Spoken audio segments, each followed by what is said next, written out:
तो मुझे लगा होगा सोच समझ के कि हाँ क्रिस्टल की बात आई है सर, मैंने आपको उसी लेक्चर में पढ़ाए हैं। तो सेडिमेंटेड यूरिन में जो है नॉर्मल क्रिस्टल पाए जाएंगे। नॉर्मल क्रिस्टल भी दो प्रकार के, एसिडिक यूरिन में आपको यूरिक एसिड क्रिस्टल पाया जाता है, कैल्शियम क्रिस्टल में मैंने बताया आपको कि अल्कलाइन में दो हैं, ट्रिपल फॉस्फेट और अमोर्फस क्रिस्टल। इसका शेप कैसा होता है सर? इसका शेप होता है कॉफिन लीड से, एक और इस अंदाज में आपको पढ़ना पड़ेगा, बताया हो तो सब है सर। इसी कुछ तो मुझे लगा होगा सोच समझ के कि हाँ इसको पढ़ाना चाहिए जिससे इन बच्चों को क्वेश्चन पूछेगा। और इस बार यूरिन एग्जामिनेशन में माइक्रोस्कोपिक में जो क्रिस्टल का लेक्चर आपको पढ़ाया था उससे ना भर भर के 3-4 क्वेश्चन पूछ दिया है। बस खाली यदि आप पढ़े हुए होते। क्या आया सर? ट्रिपल फॉस्फेट क्रिस्टल की बात आई है ना, क्रिस्टल की बात आई है सर, मैंने आपको उसी लेक्चर में पढ़ाए हैं। कि सर यूरिन में क्रिस्टल जो होते हैं दो प्रकार के होते हैं, एक नॉर्मल क्रिस्टल होता है, एक एबनॉर्मल क्रिस्टल होता है। नॉर्मल क्रिस्टल जो है नॉर्मली आपको फाउंड होगा सेडिमेंटेड यूरिन में। यूरिन अगर जमा होगा, वहीं का स्क्रीनशॉट, यूरिन अगर जमा होगा तो सेडिमेंटेड यूरिन में जो है नॉर्मल क्रिस्टल पाए जाएंगे। नॉर्मल क्रिस्टल भी दो प्रकार के होते हैं सर, एक एसिडिक यूरिन में पाए जाते हैं, एक अल्कलाइन यूरिन में पाए जाते हैं। एक एसिडिक यूरिन में पाया जाता है और दूसरा जो है वो अल्कलाइन यूरिन में पाया जाता है। मतलब जिसका पीएच बिलो ऑफ 7 होगा वो एसिडिक होगा और एबव ऑफ 7 होगा वो अल्कलाइन यूरिन होगा। एसिडिक यूरिन में सर कौन कौन से पाए जाते हैं क्रिस्टल सर? एसिडिक यूरिन में आपको यूरिक एसिड क्रिस्टल पाया जाता है, कैल्शियम ऑक्जेलेट क्रिस्टल पाया जाता है, as well as amorphous urate crystal पाया जाता है। ये सबके सब नॉर्मल क्रिस्टल हैं। अल्कलाइन यूरिन में कौन कौन से क्रिस्टल पाया जाता है सर? कैल्शियम कार्बोनेट पाया जाता है, फॉस्फेट पाया जाता है, as well as ammonium urate पाया जाता है। अब ये फॉस्फेट में दो प्रकार के क्रिस्टल होते हैं सर, ट्रिपल फॉस्फेट क्रिस्टल होता है, एज वेल एज जो है अमोर्फस फॉस्फेट क्रिस्टल होता है। यानी ट्रिपल फॉस्फेट और अमोर्फस फॉस्फेट दोनों के दोनों जो है अल्कलाइन यूरिन में और दोनों के दोनों जो है वो नॉर्मल क्रिस्टल है। दूसरा आता है एबनॉर्मल क्रिस्टल। एबनॉर्मल क्रिस्टल आपको डिजीज के कंडीशन में यूरिन में प्रेजेंट होगा, यानी आपके बॉडी में किडनी में जिस प्रकार के डिजीज होगी उस डिजीज को इंडिकेट करने के लिए क्रिस्टल्स प्रेजेंट होंगे। एबनॉर्मल क्रिस्टल कौन कौन से होते हैं सर? जैसे कि सिस्टीन हो गया, जैसे कि ल्यूसीन हो गया, जैसे कि सिस्टीन हो गया, जैसे कि ल्यूसीन है, कोलेस्ट्रॉल है, बिलिरुबिन है, सल्फोनामाइड है, टायरोसिन है, ये सभी क्रिस्टल के नाम है and these are the abnormal crystals. ये सभी डिटेल्स आपको क्रिस्टल वाले चैप्टर में पढ़ाए हो क्लिनिकल पैथोलॉजी में सर।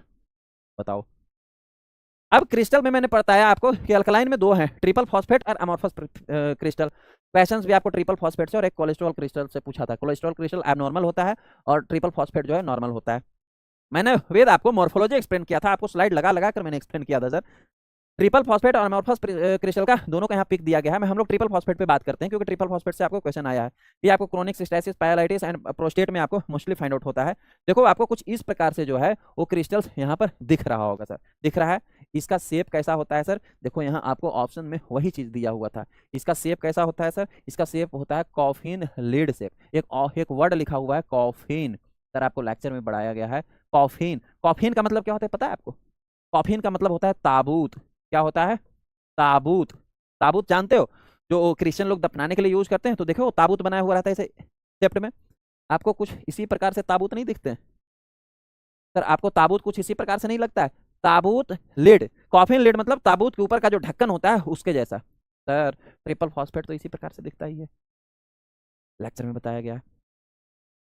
तो होप सो आपको ये वाला क्वेश्चन क्लियर हुआ होगा सर। ट्रिपल फॉस्फेट जो कॉफिन लिड शेप में पाया जाता है, ये आप अगर पढ़े होंगे तो इसको आप करेक्ट आंसर करोगे। नेक्स्ट वन है सर, फिर दूसरा यहीं पर क्वेश्चन पूछ दिया 24 नंबर क्वेश्चन, वो है that is the cholesterol crystal. क्या पूछा है सर? Cholesterol crystal. अब यहाँ पर देखो सर, नेक्स्ट ही स्लाइड में मैंने लगाया है वहीं से जो एबनॉर्मल क्रिस्टल का पार्ट था कोलेस्ट्रॉल क्रिस्टल। जब आपकी बॉडी में lot of cholesterol filter out हो रहे होंगे, किडनी से निकल रहे होंगे, तो फिर अधेयर होकर के क्रिस्टल बन जाएंगे। वो इंडिकेट कर रहा है कि कोलेस्ट्रॉल आपके बॉडी में ह्यूज अमाउंट में है। नेफ्राइटिस या काइल्यूरिया, नेफ्राइटिस या कालयूरिया या एक्सेसिव टिश्यू ब्रेकडाउन के कंडीशन में बनते हैं। देखो इसके कैसे अपीयरेंस थे सर? देखो यहाँ पर निकला हुआ है नोक, देखो यहाँ पर भी नोक निकला हुआ है इस प्रकार से जो है, देखो आपको इसमें दिख रहा है यहाँ पर नोक निकला हुआ है, यहाँ पर नोक निकला हुआ है। इस अपीयरेंस को बोलते हैं नोच्ड। नोच्ड इसको बोला जाता है क्या? NOTCH। नोच्ड का मतलब नुकीला एक पदार्थ निकला हुआ रहता है। नुकीला आपको साथ हैंडल जैसा दिख रहा होगा, हंसी वसी काटने के लिए जो यूज करते हैं, ठीक है।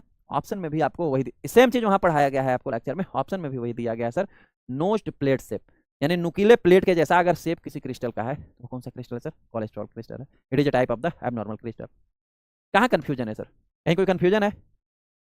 होप सो कोई कंफ्यूजन नहीं होगा। आपके कमेंट अपडेट नहीं हो रहे भाई, ये यूट्यूब में कभी कभी फेल हो जाता है क्या काम करने से? क्लियर है बच्चों? चलो सर, अब जो है ये क्रिस्टल से शायद एक आध और कोई क्वेश्चन पूछा है। देखो देखो क्वेश्चन नंबर 25 में एक्सप्लेन करता हूँ, उसके पहले क्वेश्चन नंबर 26 क्या दिया है सर? अमोर्फस क्रिस्टल दिया है। हाँ जी, अमोर्फस क्रिस्टल दिया है। अभी देखो यहाँ लेक्चर में क्या एक्सप्लेन किया गया था सर?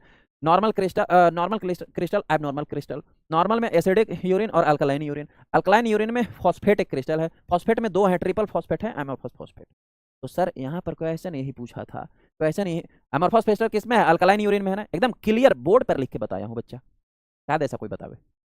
इसलिए बोलता हूँ टीचर की नीड होती है। मैंने लेक्चर के शुरू में ही बोला कि सर हो सकता है आपके पास जो कंटेंट पढ़ा होगा उसमें भी होंगे, हो सकता है कि किसी और कोई पढ़ाएगा उसमें भी होगा, लेकिन सर हमारा एक अलग अंदाज है। अगर ये अंदाज सीखना है तब हमारे पास रैंक प्लस है, तब हमारे पास रैंक प्लस पे आना, और इस अंदाज में आपको पढ़ना पड़ेगा। बताया हो तो सब है सर, इसी ब्रह्मांड में सारे नॉलेज है। मुझे है क्या सब चीज़ का नॉलेज? इसी ब्रह्मांड में हिस्ट्री का भी नॉलेज है ना, ज्योग्राफी का भी है, फिलोसफी का भी है, मेडिकल का भी है, इंजीनियरिंग का भी है। तो मुझे सब है क्या? नहीं है ना, मुझे अपने सब्जेक्ट की नॉलेज है। तो वैसे ही यहाँ है तो सब दिया हुआ, लेकिन आपको आ रहा है क्या? नहीं आ रहा है। क्यों नहीं आ रहा है? क्योंकि आप उसको पढ़ नहीं रहे हो। पढ़ोगे तो आ जाएगा। सर एमोर्फस क्रिस्टल जो है कौन सा यूरिन में पाया जाता है? सर अल्कलाइन यूरिन में पाया जाता है। एमोर्फस क्रिस्टल जो है फॉस्फेट में, अल्कलाइन यूरिन में पाया जाता है। और यूरेट जो है वो एसिडिक यूरिन में पाया जाता है सर। और अमोर्फस यूरेट जो है, वो एसिडिक यूरिन में पाया जाता है सर। ऐसा लग रहा है कि एग्जामिनर भी हमारा लेक्चर देख लिया था। अच्छा, हम डिनाई नहीं कर सकते भाई, ऐसे भगवान न करे कि उनको हमारी लेक्चर देखने की जरूरत पड़े। भाई हम लोग बहुत छोटे, मतलब छोटे क्या कह सकते हैं, हम लोग बहुत ही स्मॉल लेवल पर वर्क कर रहे हैं। एमसी जो वेरी लार्ज, हमारे इंडिया का सबसे जो है लार्ज इंफ्रास्ट्रक्चर